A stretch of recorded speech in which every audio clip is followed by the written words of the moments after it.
Someone at some point literally told me that my locks look like ramen noodles because obviously when I first got them, they were a little bit thinner and stringy. And I mean, clearly that person was a hater. Hi guys, welcome back to my channel. My name is isokeno if you are new. And today I wanted to do a video on Sisterlocks Beginner Mistakes to avoid. I'm coming up on my 3-year Sisterlocks anniversary and I feel like I have some advice, some tips to share. And this also goes for Microlocs. Yeah, let's get into the video. So the first thing that I wanted to touch on is washing your hair against your grid. You first get your locks, your grid is brand new, and you have your baby locks, and the last thing you want to do is to go against the grid that your loctician has put in place. For me, my issue was overwashing because when I was a loose natural, I was so used to just washing my hair as many times as I wanted to. But the thing is, you definitely want to keep the integrity of your locks and the integrity of your partings. If you watch my 1-month Sisterlock video, that's basically what I was struggling with because I was overwashing my hair and going against my grid, and that in turn led to unraveling and slippage. So essentially, the longer you can go, number one, without washing your hair, the better.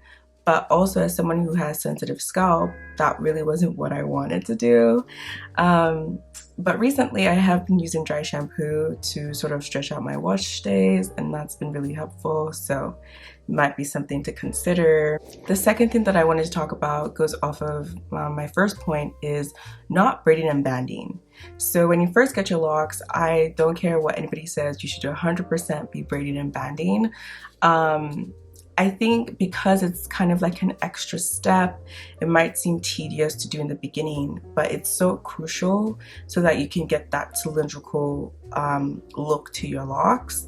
And if I'm being honest, I think I stopped braiding and banding around my 9-month or like 11-month mark. And honestly, it was because my locticians were like, yeah, I don't really think you need to braid and band anymore. But if I could have gone longer consistently braiding and banding, I probably would have. Imagine somebody has a very thin lock and then the ends are just really fat, you know, like, I don't know, it looks the type of way to me. So I think that's something that you should definitely keep in mind. My third mistake to avoid might be a little bit controversial, but I would just say hiding your locks. At the end of the day, I feel like you should just do whatever makes you feel comfortable. However,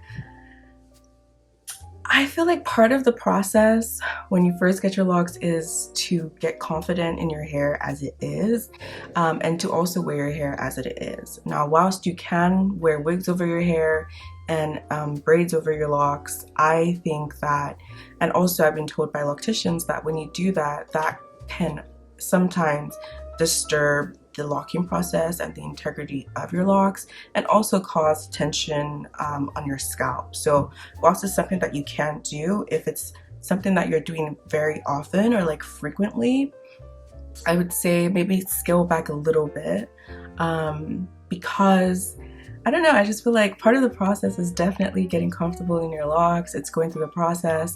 Someone at some point literally told me that my locks look like ramen noodles because obviously when I first got them, they were a little bit thinner and stringy.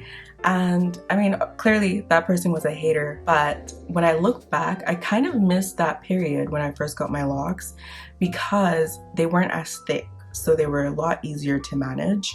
And I think they're probably the easiest to manage aside from braiding and banding that your hair will ever be, because it's so, you know, thin. So this is just something that I think you should just be cognizant of, especially with the braids over locks. It's possible, people do it, but you definitely want to give your locks room to breathe. You want to give your locks room to swell. And also the last thing you want is traction alopecia. So I don't know, I just think it's part of the process, just wearing your hair out, giving your hair, you know, the time to really develop. And my next thing to avoid is to not dye your hair too soon.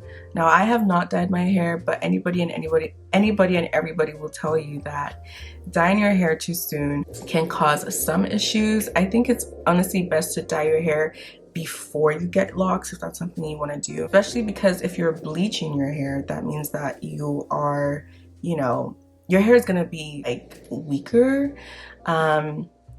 And if it's a color that you want to continue to maintain, that means that you have to bleach it every so often. So I just recommend don't bleach your hair or dye your hair once you first get your locks. Wait for the green light from your loctician to be like, okay, your locks are locked or they're mature enough, so you can go ahead and color it. Okay. Another thing to consider is do not change your loctician too often when you first get your locks. I think it's important, at least for your first 3 or 4 retightenings, to stay with the same loctician if they're doing a good job, because they can definitely assess your hair, they can keep up with your progress before you like go about trying to find new locticians. I had to do that a bit further down the line and I am still going through it. So if you can stick to your current loctician, do that. And I think it goes without saying, make sure that you're building a good relationship with your loctician when you first get your locks, because they are going to be integral when it comes to your journey. My final point is definitely invest in a good bonnet or scarf. As a loose natural, I honestly was not as, you know, disciplined or interested in wearing a bonnet every day. Definitely want to make sure that you're not getting lint into your locks.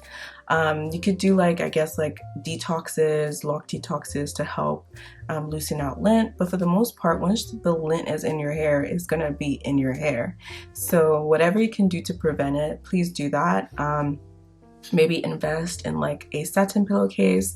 Whenever you're home, make sure that you have a bonnet on if you're on the couch, especially if you have a pet. I have a cat and her cat hair like gets into my locks. Invest in a good bonnet, maybe like the ones that have like a drawstring or like ropes to tie it, or even a scarf, because the less lint you have, the better, especially if you plan on having your locks for a long time. But those are all the tips that I had. I hope this video was very helpful. If it was, please go ahead and like, comment, and subscribe.